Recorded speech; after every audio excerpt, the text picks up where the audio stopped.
Hello, it's so nice to be back with Justhands-on.tv today, and I'm going to talk to you today about how I go about making one of my wild garden pieces. This is a really arty, creative process. Lovely. It's all about layers, and I really think that you get a better result the more layers that you build up.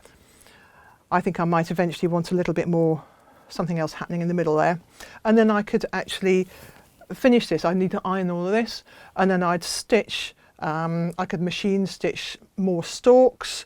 I could machine stitch details into the flowers and on the leaves, or I could decide I was going to do it all with hand stitching. So it might be that I just get various embroidery threads and I do big stitches, small stitches, French knots, anything to really work into that and give it a bit more depth.